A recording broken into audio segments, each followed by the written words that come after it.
Hi there, this video is about psychically influencing a person to do something. Now this happened again about 10, 11, 12 years ago. It happened while I was living opposite the shop I used to work at that was Domino's Pizza. I was in my home. I had quite a few friends around. We'd been doing a Ouija board and doing tarot card readings, all that kind of stuff, and we're having a little bit of a psychic evening. And I was explaining how you can psychically influence another person to do something. Now, as I was explaining how to do this, I said it would be a much better idea if rather than explain it to you, I'll kind of show you how to do it by giving you an example. So we decided what we'd get someone to do is we'd get the guy who was managing the pizza shop across the road to come over to my house. Now it was Richard who was the manager at the shop. He was in the shop. I'm not sure how busy they were, I'm not sure what they were doing, but before this day he had never ever come over from work to my flat while he was working. That's just something that doesn't get done. It's never happened before or since then.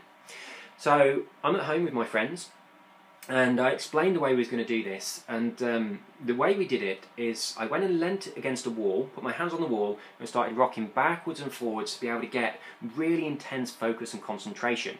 So I'd got this focused concentration on my desire. The desire, I explained to my friends, would be the outcome of the situation.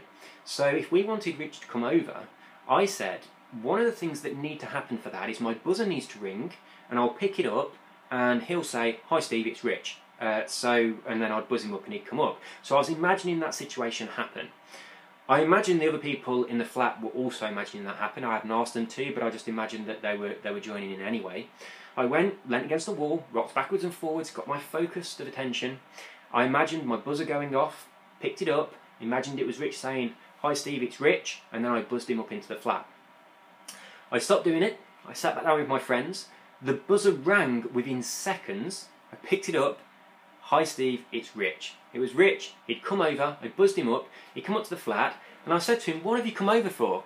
And he got a pizza for us. And what had happened over at the shop, they'd cooked a pizza. They'd made one by mistake, and he thought to himself, "Oh, I might take this over to Steve, see if he wants it," and he brought it over to me. Now the funny thing is, over at Domino's Pizza we used to make mistakes all the time. When we made a mistake, the pizza sat on top of the oven and the drivers that delivered the pizzas got to eat it.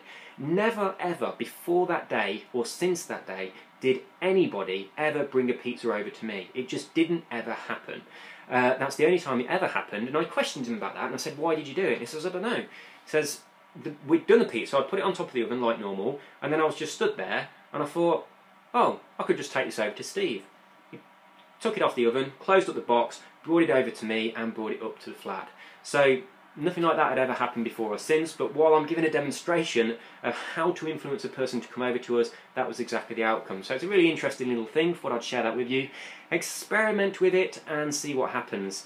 The key points on this one, thinking about the desired outcome, so an event that would definitely happen to tell you that what you wanted to manipulate or achieve has taken place, which for me was him buzzing the buzzer and me answering it, and him saying, "Hi Steve, it's Rich." So that was my outcome. So you can visualise whatever you like. The other thing is to be focused, and have your focused attention on what it is. Now I've got a bit of a monkey mind, I got very easily distracted, which is why I was using that technique. Just walked up to a wall and put my hands flat on the wall and just rocked really, really slowly backwards and forwards towards and away from the wall while I was thinking about that eventuality, and I've got my eyes closed. Now, the only reason I was doing that is because I know it's a good technique to be able to focus yourself, which is really, really quick. So there you go. Have a bit of fun with that one, and post your comments, let me know what you think, and take care. See you soon. Bye-bye.